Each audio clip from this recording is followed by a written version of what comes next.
So we'll consider a graph that looks like this. We're going to create our own scatter plot. Years of education.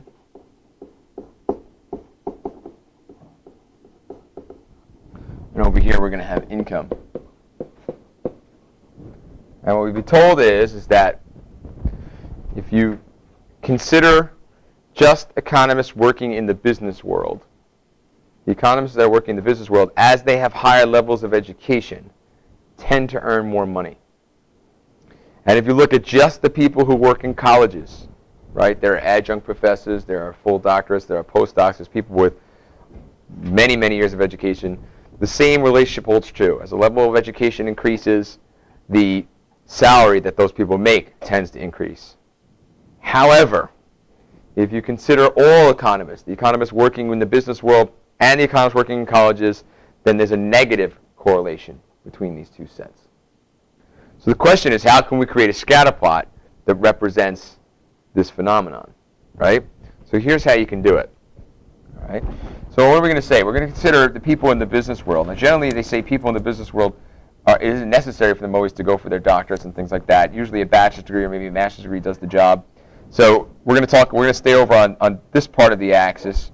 We have a lower number of years of education, but this group is going to command salaries that are higher because they're out in private industry. So maybe the scatter plot for this group looks something like this.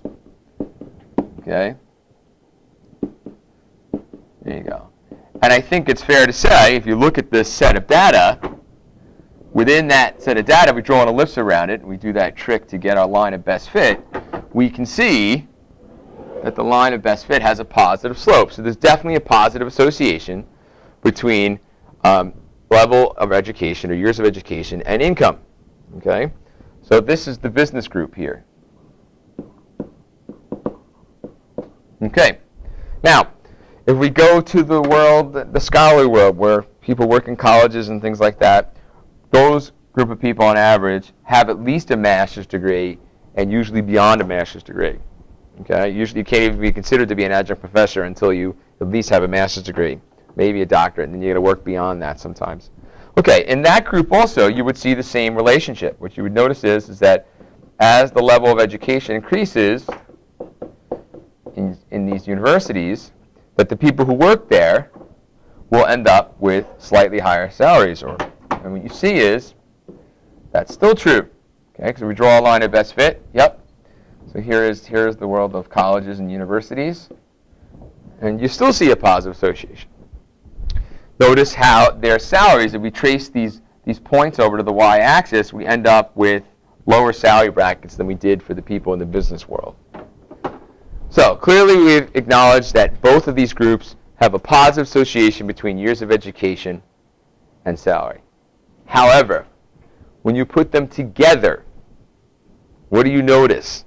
The line of best fit here, the general trend is, as the years of education goes up, as we move far along to the right along the x-axis, the y values are actually getting smaller. The master trend here looks like this.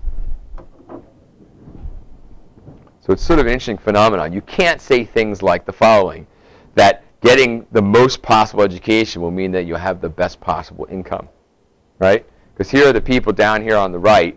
All these people have very high levels of education, and yet they're not making as much money as the people in this business world.